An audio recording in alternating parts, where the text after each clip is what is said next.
आज इस समय इस मौसम जो है वो काफी गर्म हो रहा है और आजकल लोग जो हैं वो शाम के समय पेड़ों के नीचे बैठ के, जैसे हम पेड़ों के नीचे बैठे हैं इसी तरह से बैठकर डिस्कशंस करते हैं, कन्वर्सेशन करते हैं, बातचीत करते हैं। कहीं अलग अलग देश के मुद्दे हैं, कहीं भ्रष्टाचार हो रहा है, कहीं इंक्रोचमेंट हो रही है। और आज हम भी एक विषय पर बात करने वाले हैं। इससे पहले भी उस विषय पर हमने बातचीत की है। राजकुमार जी हैं हमारे साथ, आरटीआई एक्टिविस्ट हैं और लोकसभा चुनाव भी इन्होंने लड़ा और कई सारे विषय ये भी उठाते रहते हैं। इनसे बात करेंगे क्योंकि इसके ऊपर, इस मुद्दे के ऊपर हमने पहले भी बात की है और आप अगर सुनेंगे तो आपके भी कान खड़े हो जाएंगे कि लोग इस पैमाने पर भ्रष्टाचार कर रहे हैं।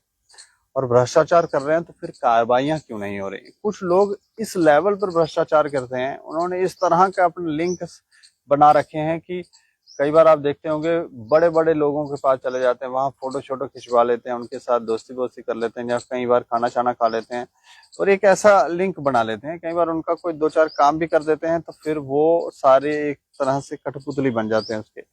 और बाद में ये जो लोग होते हैं, ये लोग उन चीजों का फायदा उठाते हैं, उनको वो उन सारी चीजों का कि हो सकता है ब्लैकमेल भी कर रहे हैं उन बड़े बड़े लोगों को, नेताओं को, ब्यूरोक्रेट्स को। कहते हैं ये देखो आपकी फोटो, हम बदनाम हुए तो तुम भी होगे, तुम बदनाम हुए तो फिर देख लो क्या होगा, तुम्हारा पीछे परिवार भी है। और भी ना जाने इस तरह की कोई हो सकता है धमकियां दे, या कई बार स्वयं भी ब्यूरोक्रेट या लीडर डर जाते हैं कि यार अगर ये पकड़ा गया तो फिर हमारे भी कोई काले चिट्ठे ना खुल जाएं, क्योंकि काले कारनामे तो इस कलयुग में काले कारनामे कर रहे हैं लोग। तो इस तरह की बातें हैं। लेकिन जो मुद्दा, जिस विषय पर हम बात करने वाले हैं राजकुमार जी से, ये विषय, ये एक भ्रष्टाचार का मामला है, इंक्रोचमेंट का मामला है, जमीनी इंक्रोचमेंट है और फॉरेस्ट लैंड के ऊपर है। सुजमा जलालाबाद का केस है। इसके ऊपर हमने पहले भी अपडेट किया था और तब हमें जानकारी ये मिली थी कि तहसीलदार साहब ये कह रहे थे कि हम इस पर इसको डिमोलिश करने के लिए हम कार्रवाई करने वाले हैं। हमने नोटिस निकाल दिया, हमने ये कर दिया, लेकिन बाद में ये भी ठंडे बस्ते में मसला जाता हुआ दिखा। वो पूरा केस जो है वो हमारे राजकुमार जी हैं, ये समझाएंगे हमें। राजकुमार जी, आपका बहुत बहुत शुक्रिया, आपने हमें समय दिया। धन्यवाद। और इस तपती गर्मी में पेड़ की छांव के नीचे बैठ के आज जो कन्वर्सेशन आप करने वाले हैं और जो बात आप बताने वाले हैं, वो भी हमें लगता है लोग सुनने के लिए काफी, उनमें भी दिलचस्पी होगी कि ऐसी क्या बात है, कौन सा ऐसा मसला है। ये जलालाबाद वाला मसला थोड़ा समझा दें और इस पर क्या हो रहा है, क्या अपडेट्स हैं, वो आप थोड़ा अगर बताएं। दीपक जी, बात ये है कि कहते हैं लोहे को लोहा काटता है जी। आपने गर्मी की बात की तो पौधे लगाना भी हमारा ही काम है। बात जो जलालाबाद की है जी। ये कई पेचीदा मामलों में फंसा हुआ और इसके बीच में कई ऐसी चीजें हैं जो कि इसके ऊपर एक के बाद एक, एक के बाद एक और एक के बाद एक, मतलब जितने भी आपके इसके ऊपर इंचार्ज लगाओ ना वो कम पड़ते नजर आएंगे आपको जी। क्योंकि ये बहुत ही शातिर दिमाग का आदमी है। जब ये स्टार्टअप किया इसने, अब इसकी बात लंबी खींचो, कन्वर्सेशन आपकी छोटी होगी, अगर लंबी बात करो तो इसकी बहुत लंबी कहानी है। अच्छा, बहुत लंबी कहानी है। ये कहाँ किश्तवाड़ से आया, कैसे इसने अपनी मिसिस के साथ वो किया, शादी से पहले पैसे ट्रांसफर किए, कैसे इन्होंने गाड़ियों की एजेंसी ली, कैसे कैसे ये सारा इसका, जबकि ये पहला बंदा है जिसके पास 2 पासपोर्ट हैं। ये मतलब ये कहाँ काम कर रहा है? ये आरटीओ ऑफिस जम्मू के अंदर बैकडोर अपॉइंटमेंट है इसकी, और ये आरटीओ ऑफिस में पिछले 20 सालों से जम्मू के अंदर है, जबकि इसकी अपॉइंटमेंट इंटर डिस्ट्रिक्ट है। अच्छा, इसकी इंटर डिस्ट्रिक्ट अपॉइंटमेंट है और बड़ी शातिरता से नौकरी पाई गई है। वो मैं आपको किसी दिन बाद में आएगा, मतलब मैं बता दूंगा। तो इंक्वायरी एजेंसियां इंक्वायरी नहीं कर रही है इस मैटर को? देखो, जब ये मेरे से पहले आपने ही ये लफ्ज बोला है कि डिपार्टमेंट ये लोगों को इस तरह से फंसाता है, बाद में उनको ब्लैकमेल करता है। नहीं, हमने उसके लिए नहीं कहा, हमने कहा नहीं, मैं कह रहा हूँ जो आपका मुद्दा निकला, ये आप यहाँ पे इंटरप्ट कर लीजिए, लेकिन आपका लफ्ज आया और यही काम इसका है। ये पहले बड़े बड़े मगरमच्छों को अपने जाल में फंसाता है, इलीगल जो इसके एसेट्स हैं, फिर उसके बाद उनको ब्लैकमेल करता है और सेल्फ इंटरेस्ट लेता है वहां से। अच्छा, ये करता है? ये करता है और इसके एविडेंस है, सबूत है। अच्छा। अदरवाइज मैंने आज तक नहीं सुना कि किसी एसीबी एजेंसी ने किसी कर्मचारी को एनओसी जारी की हो। एनओसी जारी की है? या किस बारे में? एनओसी दी है इसको हॉनेस्टी की। अच्छा, इतना कि he is a honest person. जब ये काला चिट्ठा सामने आया उसके बाद दर बदर परतें खुली। अभी इसका एक और काला चिट्ठा है कि इसने शादी से पहले जितने भी इलीगल एसेट्स थे सारे अपनी बीवी के नाम ट्रांसफर किए और उसको 2 व्हीलर की एजेंसी लेके दी और आज तक उसका दोनों कॉन्स्टिट्यूंसियों में इलेक्टोरल में नाम तक नहीं डलने दिया और उसका इसको इतनी प्राइवेसी में रखा हुआ है ताकि जांच ना हो उसकी। अच्छा। जी, अब बात ये मुद्दा है इलीगल जो फॉरेस्ट लैंड का है, इसमें जो पीछे अपडेट आई थी ये थी इसमें है। सवाल ये है कि तहसीलदार साहब ने जो नोटिस फॉरेस्ट को किया अपने नोटिस के बाद, मतलब सारा डोगरी च एक कहावत है हथ नाई ते थू कोड़ी, अंगूर थोए नहीं तो खट्टे होइए। मतलब इन्होंने 2 नोटिस किए और नोटिस करने के बाद उसके साथ टाई अप करके पैसा पूसा खा के गोल मटोल करके तो पाला डाल दिया फॉरेस्ट लैंड के ऊपर। भाई तुम एक ऑफिसर हो, तुम एक एग्जीक्यूटिव, पैसा खाया ये कैसे? तो आप मुझे बता दीजिए, जो मैं एलिगेशन लगा रहा हूँ साबित करके दिखा देता हूँ मैं आपको।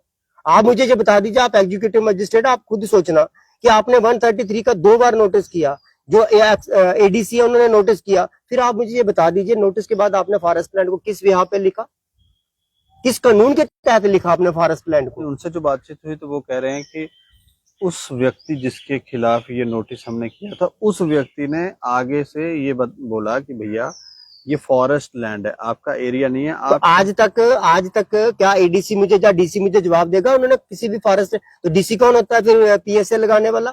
डीसी कौन होता है फॉरेस्ट लैंड को इंक्रोचमेंट को हटाने वाला? डीसी कौन होता है म्युनिसिपैलिटी के लोगों की प्रॉपर्टी को हटाने वाला? जब तुम्हारा डिपार्टमेंट नहीं है, डीसी का मतलब क्या है? What is the definition of DC? District magistrate. उसके लिए सब बराबर हैं, चाहे वो फॉरेस्ट लैंड है, चाहे वो म्युनिसिपैलिटी की लैंड है, चाहे वो कस्टोडियन की लैंड है। जो इसको इंक्रोचमेंट को हटाता है वो डीसी ही हटाता है। ये तो तहसीलदार की बात कर रहे हैं हम। ये तहसीलदार को किसने किया नोटिस? एडीसी ने। एडीसी को फाइल किसने भेजी? डीसी ने। डीसी के पास फाइल किसने भेजी? कंप्लेनेंट ने। सवाल ये है कि डीसी खुद कार्रवाई नहीं करता, उसके आगे विंग्स हैं, अलग अलग डिपार्टमेंट के विंग्स हैं, लेकिन जो अथॉरिटी है वो डीसी मजिस्ट्रेट है, जो डिस्ट्रिक्ट मजिस्ट्रेट है। अब ये जो तहसीलदार से आपने वर्जन लिया या डीएफओ से वर्जन, अभी डीएफओ से हमने वर्जन लिया, डीएफओ कह रहा है जी मेरे पास तो फाइल का मुझे पता नहीं, आप मुझे डिटेल दे दो। इट मीन्स के ऐसा हो सकता है, अगर मैं कल आरटीआई फाइल करता हूँ, डीएफओ से पूछता हूँ मैं टेरिटोरियल से कि आपके पास आज तक फॉरेस्ट लैंड की इंक्रोचमेंट के कितने मैटर है, तो वो जवाब आ जाएगा एक भी नहीं होगा, क्योंकि अगर मैटर हो, प्रोसीडिंग में मैटर हो तो सामने आ जाता है। ये सारा मसला जो है ये डे बाय डे जो है जिसके पास भी जाता है वो टाई अप करता है और बस मामले को ठंडे बस्ते में डाल देता है, जबकि इसके साथ जो जुड़ा हुआ लिंक है वो बहुत बड़ा बन चुका है। हाई कोर्ट के जज हैं, पुलिस की इन्वॉल्विंग है, अब जो सिविल डिपार्टमेंट है जैसे डीसी हो गया, डीएफओ हो गया या तहसीलदार हो गया, they are all of involve. सवाल ये है कि जो खसरा नंबर है ये बहुत बड़ा खसरा नंबर है और इसमें एक्स मिनिस्टर की 3 कोठियां आ रही हैं सामने, आप ये नोट कर लीजिएगा। 3 कोठियां एक्स मिनिस्टर है और इसी के एरिया का है वो भी। अच्छा, वहीं का है वो भी, उसने यहाँ पे 3 कोठियां बना रखी है उस खसरा नंबर के अंदर। खसरा नंबर 356 जो है ये बहुत बड़ा खसरा नंबर है और तहसीलदार बहू जो है ये ब्लंडर झूठ बोल रहा है। कोई भी इसने जो फॉरेस्ट डिपार्टमेंट है उसको नहीं लिखा, अगर लिखा भी होगा तो वो फॉरेस्ट का जो स्पेशल सेक्रेटरी है मिस्टर, अभी एंटी करप्शन ब्यूरो भी कार्रवाइयां कर रहा है। एक डीएसपी के इलीगल जितने भी एसेट्स थे वो बाहर निकाले, आय से ज्यादा संपत्ति बताई, तो इस तरह से ऐसा लगता है कि कार्रवाइयां ठीक से हो रही हैं, तो फिर इनकी तरफ भी धीरे धीरे हो उन सबको एसीबी ने क्लीन चिट नहीं दी है। इस आदमी, ये पहला आदमी है जिसको एसीबी ने क्लीन चिट दे रखी है और इसको अवार्ड किया हुआ है। तो फिर कोई दूसरी एजेंसी नहीं काम करेगी? मैं वही तो कह रहा हूँ, एसीबी के बाहर बताइए कौन सी एजेंसी है? फॉरेस्ट वाले खामोश हैं, एग्जीक्यूटिव मजिस्ट्रेट खामोश है, पुलिस इस पे कार्रवाई नहीं करेगी, क्राइम ब्रांच इसके कार्रवाई नहीं, सीबीआई इसको डायरेक्ट नहीं लेगी, कौन करेगा? कोई पार्टियों को फंडिंग तो नहीं कर रहा? सर मैं कह रहा हूँ कि पार्टियों को फंडिंग को छोड़िए, मैंने एक लफ्ज बोल दिया पिछली वीडियोग्राफी में कि ये वहां पे इलीगल धंधा कर रहा है, इलीगल धंधा, और उसमें सारे लोग इन्वॉल्व हैं। और जो इसकी 20 साल से ट्रांसफर नहीं हुई है वो उस जज की इन्वॉल्व से फेक मेडिकल बोर्ड तैयार किया गया है और उस फेक मेडिकल बोर्ड की रिपोर्ट लेके कोर्ट से हर बार हर ट्रांसफर पे इसका स्टे हुआ है। आप यकीन करेंगे, मैं शॉक्ड हो गया कि इसकी ट्रांसफर यहां से लद्दाख में हुई और दूसरे दिन बंदा स्टे लेके जम्मू पहुंच गया। आप खुद सोचिए कि कितनी बड़ी पावर होगी, और वो पावर नहीं है, ये तीसरे दर्जे का कर्मचारी है। अगर पावर होती डिपार्टमेंट के अंदर तो प्रमोशन हुई होती, इंक्रीमेंट हुई थी, 20 साल में एक भी प्रमोशन नहीं हुई इसकी। सवाल ये है कि कई मार्कों क्वेश्चन है, मैं जुडिशरी पर्सन हूं, मेरे को नॉलेज है, मैं पिन पॉइंट पे कहता हूं कि ये आज की तारीख में खुला पैसा जो 2 नंबर का कमाता है आरटीओ ऑफिस में, कई फर्जी गाड़ियों की, चोरी गाड़ियों की इसने ट्रांसफर की है। और ये इसका सबसे बड़ा जो रोल है, ये अपने अकाउंट में काम नहीं करता। जैसे आप लाइव कर रहे हैं ना, ये दीपक का अकाउंट होगा, वहां पे और जो कर्मचारी है उनके खातों में काम करता, और अगर करप्शन पकड़ी जाती तो उनके अकाउंट में चली जाती, ये बाइज्जत बरी हो जाता है, क्योंकि साहब कह देता है जी मेरा तो अकाउंट नहीं, मैंने तो किया ही नहीं, और उनको भी ब्लैकमेल करता है ये बाद में। शातिर बंदा, इतना शातिर बंदा जिस आदमी ने जज, पुलिस और मतलब डीजीपी तक अपनी जेब में रखे हुए हैं। डीजीपी लोहिया जिसका मर्डर हुआ है, ये इसका भाई है, धर्म का भाई बनाया हुआ है इसने। और जिसको एसएचओ को डीजीपी जब फोन करेगा, वो किसी भी विंग से है, तो क्या वो एसएचओ कार्रवाई करने की हिम्मत रखेगा उसके खिलाफ? नहीं तो फिर सेवा से वो भी करता होगा। सर सेवा तो वही बताया मैंने, सेवा तो वही है जो इलीगल धंधा उसके घर में है। कोठी में जाओ, चाय शाय पियो, दूध शूध पियो और अपना काम करते कहे चलते बनो। जांच तो पिन पॉइंट पे होती है ना। नहीं, इसकी कोई कंप्लेन भी आपने की हुई? सर मैं तो पीएमओ ऑफिस तक कंप्लेन ले गया हूँ, मैंने तो honourable chief justice of India को कंप्लेन फाइल कर रखी है, मैंने तो ऑनरेबल राष्ट्रपति को कंप्लेन कर रखी है। जो ये सेक्स रैकेट चला रहा है, अब मैं बोल देता हूँ, सेक्स रैकेट चला रहा है, उसकी 3 जगह कंप्लेन है, और प्राइम मिनिस्टर ऑफ इंडिया से जो है वो 19 मई की फॉरवर्ड हो चुकी है डीसी को। पहले भी हमने बात की थी हाँ। कि कुछ जज, पुलिस कोई जी सब पक्का है, और डीसी जो है उसको डेलिबरेटली उसको फोर्स किया जा रहा है इसको सप्रेस करने के लिए, और डीसी से एक फेक पीएसए भी बनवा लिया, और अमर उजाला के खिलाफ इसकी कंप्लेंट भी लगी हुई है पीसीआई में। इन्होंने जो कंप्लेनेंट है उसकी पीएसए के बाद और कुछ करने की प्लानिंग भी बना रखी है, वो रेड हैंडेड पकड़ा गया, अमर उजाला भी और डीसी भी। अच्छा जी, तो कहने का मतलब ये है कि ये जो एक सिंगल ऐसा मैटर है कि ये इतना पावरफुल फोर्सफुल बंदा जो, वो उसका कारण एक ही है। अदरवाइज जज एजेंसियां इसको नहीं इतना वो करती, शेल्टर करती, ये सिर्फ उन सबको अपने घर में बुलाता है, बाद में क्लिपिंग कर लेता है, या उनको कोई माल पानी मलाई वगैरह खिला के या कुछ इस्तेमाल करके उसके बाद ही उनको ब्लैकमेल करता है। अदरवाइज मुझे नहीं लगता कि 20 साल से एक बंदे की ट्रांसफर नहीं हुई, और 20 साल से, और बंदे के पास 2 पासपोर्ट हैं, जिसमें से 5 बार ये फॉरेन के टूर कर चुका है, 3 जो है वो बिना परमिशन के, 2 परमिशन से है। 102 फोटोग्राफ आए मेरे पास इसके, 102 फोटोग्राफ, और मैंने दोनों कॉन्स्टिट्यूंसी की इलेक्टोरल लिस्ट निकाली, और दोनों में इसकी मिसिस का बोर्ड नहीं है, जो कि एक 4 व्हीलर की कॉर्पोरेटर एजेंसी चला रही है, दिल्ली में उसका वो है, वर्कशॉप है। तो अब इस मैटर में आप क्या चाहते हो? देखिए सर, मैंने तो इनको पहले बोला था, मैंने डीसी को भी बोला हुआ है, अगर इसके ऊपर वो कार्रवाई करते हैं तो गुड एंड वेल, अदरवाइज मैं अब दूसरा एंगल लेने वाला हूं, और वो दूसरा एंगल इतना स्ट्रांग होगा, चाहे वो कोई जज हो, चाहे वो कोई पुलिस का अधिकारी हो, चाहे वो डीसी हो, चाहे वो कोई भी हो, डिपार्टमेंट तो इसको शेल्टर कर रहा है, ये मैं गारंटी देता हूं। जो ट्रांसपोर्ट डिपार्टमेंट है वो इसको शेल्टर कर रहा है। ये इसने कमिश्नर सेक्रेटरियों के ऊपर भी 2-2, 3-3 केस कर रखे हैं, कमिश्नर सेक्रेटरी तक इसने अपने डिपार्टमेंट के जो है वो विजिट रखे हैं। क्यों? क्योंकि जज इसकी सपोर्ट कर रहे हैं। मैं डंके की चोट पे कह रहा हूं आज कि जज हाई कोर्ट के इसकी सपोर्ट कर रहे हैं और इसको शेल्टर कर रहे हैं, और ये जज को आज की तारीख में ब्लैकमेल करता है, जजों को ब्लैकमेल कर रहा है, 101% कर रहा है। और नहीं तो जज आके सामने आके लाइव टेलीकास्ट करके जवाब दे। मैं जजों को चैलेंज करता हूं, जम्मू के जजों को आपके चैनल के माध्यम से चैलेंज करता हूं, आपके खिलाफ मेरी कंप्लेन पड़ी है, 4 कंप्लेन है हाई कोर्ट के अंदर, आप लाइव टेलीकास्ट करिए और बड़े से बड़ा वकील, डीसी राणा से भी बड़ा वकील खड़ा कर लीजिए। अगर मैं उस केस में हार गया तो पूरी जिंदगी में गुलामी करूंगा, एफिडेविट देता हूं मैं, लेकिन लाइव टेलीकास्ट करिए, बड़े से बड़ा वकील करिए, अभिनव शर्मा करिए, सेठी जी को खड़ा करिए, डीसी राणा जी को खड़ा करिए, सेशन जज को खड़ा कर लीजिए। अगर वो केस जीत जाएगा मेरे से, 4 कंप्लेन आपने दवाई, मेरे से केस जीत जाओगे, मैं जिंदगी भर गुलामी करूंगा आपकी। लेकिन जो जजों की इस टाइम की आज की जो हकीकत है, आने वाले टाइम पे ये कंप्लेन जो है honourable chief justice of India के पास गई है। सारे तो नहीं हो सकते, एक आध होगा। सर मैं कह रहा हूं, मैंने नाम थोड़ी डाला है अभी, किसका नाम डालू मैं? नाम तो मेरे पास है, जो इसको शेल्टर कर रहा है, 2 जजों के नाम मेरे पास है, एविडेंस भी है, लेकिन जुडिशरी कलंकित हो रही है। आज की तारीख में चीफ जस्टिस ने एफआईआर नंबर 228/2023 करवा के पूरी जुडिशरी को बांध दिया हुआ है, और वो एफआईआर क्या है? चीफ जस्टिस को जवाब देना है। तुम देश के किसी कोने में भी जाओ, आपको कटघरे में खड़ा किया जाएगा। 161 के बयान, जब 164 के बयान आपके होंगे, यू आर कंप्लेनेंट, 161 के कंप्लेंट जब बयान होंगे, कटघरे में खड़ा करके आप जहां पे होंगे वहां से बुला के आपसे गवाही ली जाएगी, क्योंकि ऐसे लोगों को कभी बख्शना नहीं चाहिए। ये क्रिमिनल है, इसने गवर्नमेंट की लैंड की इंक्रोचमेंट की है, इलीगल एसेट्स है, और सबसे बड़ी बात है ये हाई कोर्ट की खुद की कंडेम्ड है। जहां हाई कोर्ट आज खामोश है, हाई कोर्ट खुद ही कमिटी, आपने देखा नहीं कविंदर गुप्ता के साथ क्या किया? आज मैं उस वकील साहब से भी पूछना चाहता हूँ, आज क्यों खामोश हैं आप? आज क्यों खामोश हैं? आपने जुगल किशोर का मैटर उठा के तो लोगों को बदनाम किया, 34 करोड़ का। रमन भल्ला के ऊपर क्यों नहीं बोले तुम? रमन भल्ला पे भी बोलना चाहिए, कन्वर्सेशन की बात है, आपको बोलना चाहिए। अंकुर शर्मा का 40 लाख का स्कैम है हाउसिंग लोन का, उसके ऊपर भी बोलना चाहिए, क्योंकि वो आपका वकील भाई है।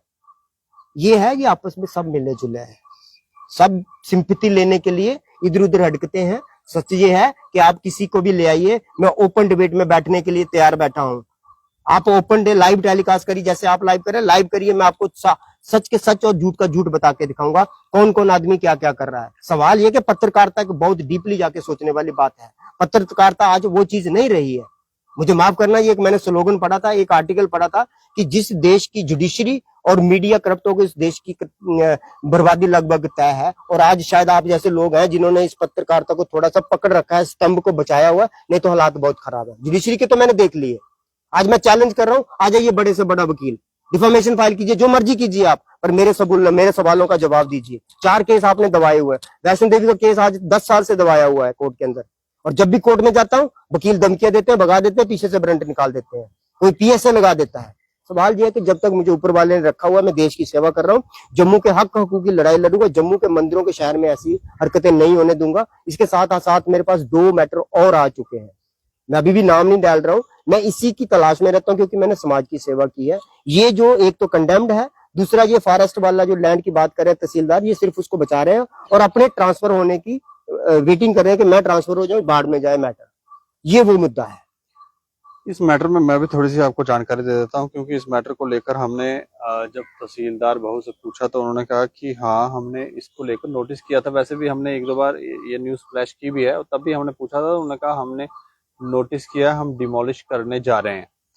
तो वो डिमोलिश अब तक नहीं हुई है। तो आज हमने पूछा कि क्यों नहीं हुई, तो उन्होंने कहा कि जिस व्यक्ति ने इंक्रोचमेंट की है, जब हमने उसको नोटिस किया तो उसने आगे जवाब ये दिया कि भाई ये फॉरेस्ट लैंड है, तो रेवेन्यू डिपार्टमेंट वाले क्यों आ रहे हैं यहाँ पर। तो फिर वो कहते हैं कि हमने अब ये बात जो है वो फॉरेस्ट लैंड वालों को लिखा है, फॉरेस्ट डिपार्टमेंट वालों को लिखा है कि भाई आके देखो। और जब हमने डीएफओ से पूछा तो डीएफओ ये कहते हैं कि आप हमें कोई अगर ऐसा इस तरह का कोई नोटिस है, तो बहुत सारी कंप्लेनें आती रहती हैं, तो इस तरह का कोई नोटिस है हमें भेज दें। वैसे उन्होंने कहा कि हमारे ध्यान में है नहीं। लेकिन अगर इस तरह की, जिस तरह की राजकुमार जी बात बता रहे हैं कि इस तरह की चीजें हैं, इस तरह की गड़बड़ियां चल रही हैं, तो बड़ी चिंता की विषय है। और इसमें एजेंसियों की भी जवाबदेही होनी चाहिए, ताकि वो भी कार्रवाई करें, पता करें कि कौन लोग हैं, कौन लोग इलीगल तरीके से जमीनें इंक्रोच कर रहे हैं। क्या कोई बड़े अधिकारी या बड़े ऑफिसर या इन लोगों को सच में ही ब्लैकमेल तो नहीं किया जा रहा, कोई ऐसी गड़बड़ियां तो नहीं कर रहे हैं कुछ, क्योंकि कुछ लोग तिकड़मबाज बहुत तेज होते हैं, फंसा लेते हैं, कुछ ऐसी चीजें दे देते हैं आपको, बाद में आप कह नहीं सकते, क्योंकि वो आपके गले की हड्डी बन जाएगी। तो ये हमें लगता है जांच का विषय है, और जांच पारदर्शिता के साथ होनी चाहिए। ऐसे ही नहीं कि हाँ ठीक है, अब ये फलाने आदमी का दोस्त है तो हम दोस्ती निभाएंगे तो इसको बचा देंगे। ऐसा करने से समाज में अंधकार फैलता है, लोगों की आवाज दबती है, और ये सही भी नहीं है। इस खबर के ऊपर आप भी प्रतिक्रिया रखें और देखते रहें दैनिक हर समाचार। मुझे और मेरे सहयोगी अरुण कुमार को दें साथ। नमस्कार।